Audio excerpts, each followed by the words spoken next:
Sud Radio Conseil de famille avec Domitis Invest. Choisissez Domitis Invest et investissez l'esprit libre avec des loyers sécurisés tous les mois, que votre bien soit occupé ou non. Bonsoir à toutes, bonsoir à tous. Bonsoir Stéphane Moller. Bonsoir Olivier. Président et fondateur du cabinet Via Wealth Management. On va répondre ce soir à Marie. Marie n'a jamais eu d'enfant. Elle souhaiterait transmettre ses biens à son neveu Benjamin, qu'elle nous dit affectionner particulièrement.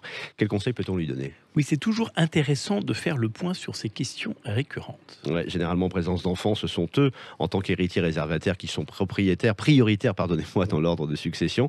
Expliquez-nous comment une succession, justement, se déroule lorsqu'il n'y a pas d'enfants. Alors, les enfants sont des héritiers légaux et arrivent évidemment en premier dans la succession. On a parlé la semaine dernière de dévolution successorale, c'est ça dont on parlait.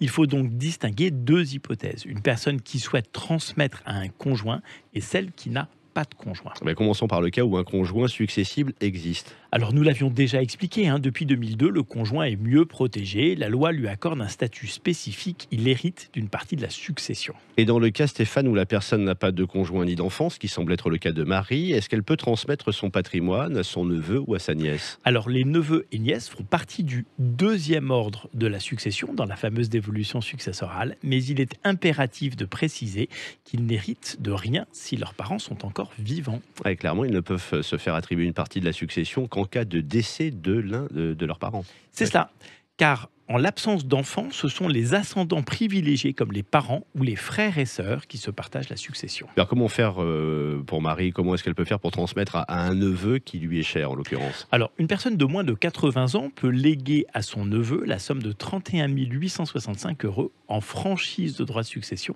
à condition que le bénéficiaire de la donation soit majeur ou mineur émancipé. Et cette exonération peut se cumuler également avec les abattements dont le neveu peut bénéficier ? Oui, tous les 15 ans est appliqué un abattement de 7 967 €. Attention, rappelons aussi que les neveux et nièces n'héritent que par représentation si leurs parents sont décédés. Vous voyez d'autres solutions de transmission ?